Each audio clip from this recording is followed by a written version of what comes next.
Hello ladies and gentlemen, it is me, CW1015, and today I'm going to be trying something a little different. I'm going to be doing a quick tour slash quick history kind of thing here. I don't really have an actual name for this, but we're just going to kind of roll with it.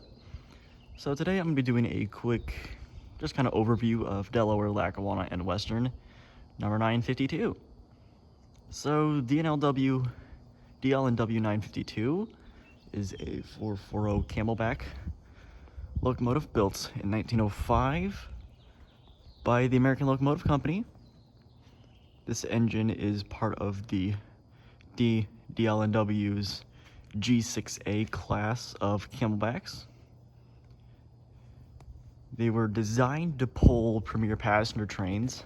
However, upon construction, these engines were almost immediately outclassed by 10-wheelers. So as I mentioned, this engine is a camelback, meaning that it has the engineer's cab placed in the center of the boiler to make room for a large anthracite burning firebox in the rear. Because this firebox is so wide, it requires the engineer's cab to be placed forward of it, because if it was behind the firebox, the engineer wouldn't be able to see. So this engine has a very unique history to it.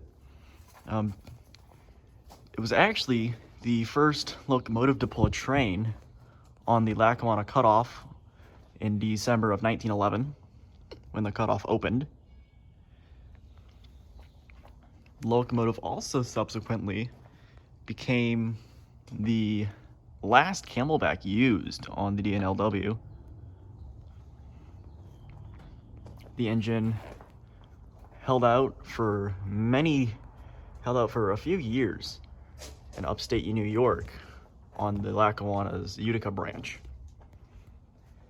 And eventually the engine would be withdrawn from service in 1937.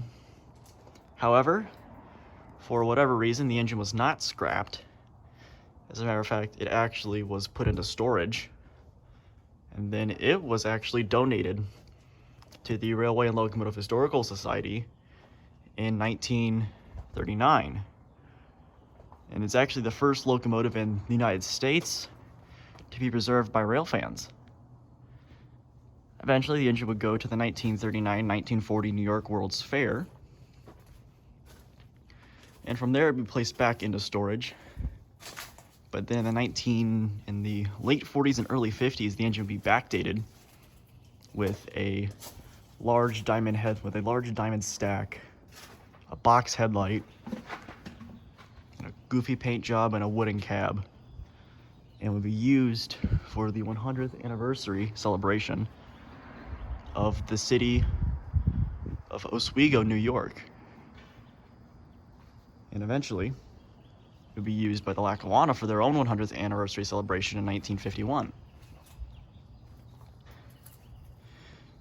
At that point, the locomotive would then be donated to the National Museum of Transportation, where it would arrive at the museum in 1952, still backdated too, mind you, and then it would arrive, and then once it arrived, it would be completely repainted into its prototypical Lackawanna paint scheme. And the engine has remained at the museum ever since. There actually was a big lawsuit regarding the engine's ownership in the 2000s, where the Railway and Locomotive Historical Society's Lackawanna chapter sued the National Museum of Transportation over the ownership of the locomotive, claiming they owned it. And that case would eventually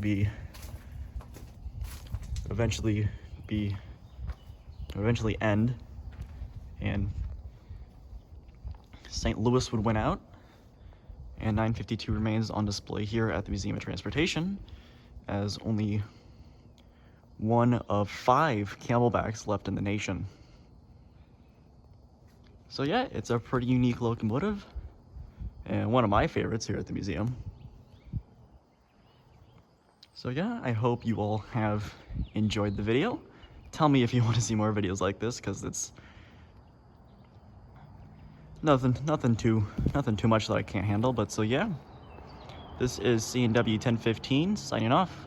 Have a wonderful rest of your day.